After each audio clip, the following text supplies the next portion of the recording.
The Shang Dynasty marked the middle of China's Bronze Age. It was a dynasty that made great contributions to Chinese civilization. The Shang ruled from 1600 to 1046 BC. They were known for their advances in math, astronomy, artwork, and military technology.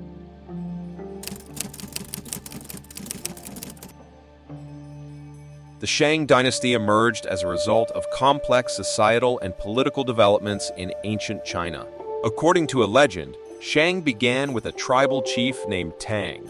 Tang overthrew the oppressive rule of the Xia dynasty, and he started social programs to help the poor. Tang's descendants continued to build upon his achievements and solidify the dynasty.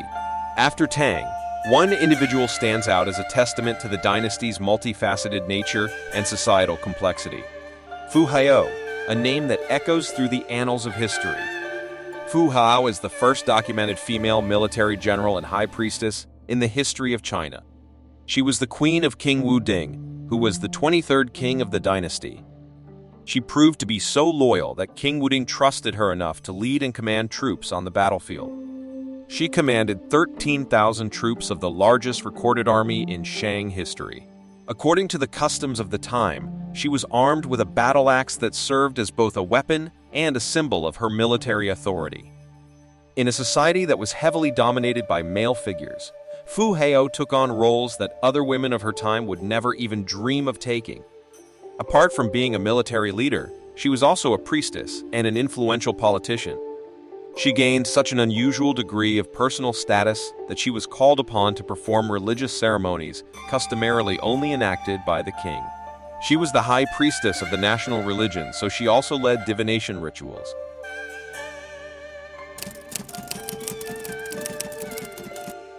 Chinese divination rituals were carried out using oracle bones, made from cow scapulas and turtle shells. The purpose of these rituals was to get an answer from supernatural spirits.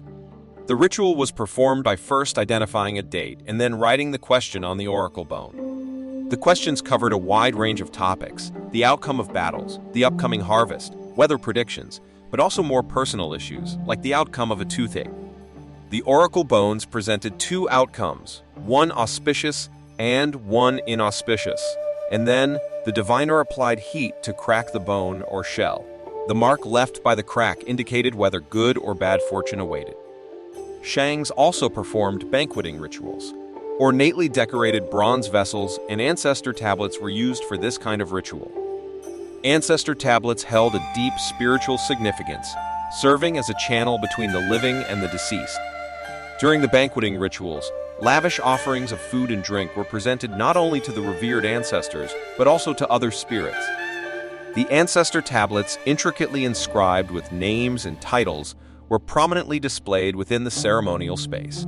Through invocations and prayers led by the reigning king or esteemed priests, a connection was established with the spirits of the ancestors believed to reside within these tablets. This multifaceted approach to banqueting rituals showcased the Shang's intricate beliefs. The two most important types of vessels were a tripod vessel for heating wine and a taller goblet, which could be used for libation offerings. These heavy bronze pots and goblets were often decorated with an animal mask motif known as a teodi, which shows Shang's interest in the arts. Bone carving art was a big industry for the Shangs. Even the hairpins were made of bones. The production scale is probably directly related to the Shang's diet, which seems to have been beef-heavy. In addition to Shang's intricate rituals and artistic achievements, wooden chariots and horses also first arrived in China during the Shang period around 1200 BC. Chariots were introduced to Shang by the Inner Asia and Mongolia. The Shang elite quickly adopted both the horse and chariot. Since chariots were new to China, they were not extensively used in warfare, but rather as transport for generals and other elite fighters, or for royal hunting parties. Chariots may not have been everyday items, but they would have been visible in public spectacles organized by the Shang kings. As the Shang dynasty flourished with its multifaceted achievements, its eventual decline began to take shape, marked by a series of factors that would lead to its ultimate downfall. Internal strife, coupled with external pressures from neighboring tribes, gradually eroded the dynasty's stability. The final king in the Shang lineage, King Dishin, was considered a cruel leader who enjoyed torturing people, leading to calls for the end of his rule. The Shang dynasty ended in about 1050 BC, when conquerors from the state of Zhou invaded the capital and successfully toppled the Shang dynasty. The Zhou conquerors claimed to overthrow the Shang dynasty for moral reasons. They said that the Shang king was evil and that heaven no longer wanted him to rule. They blamed the Shang's downfall on its king's excessive drinking, indulgent lifestyle, and immoral behavior. The downfall remained a cautionary tale to kings and emperors for years to come.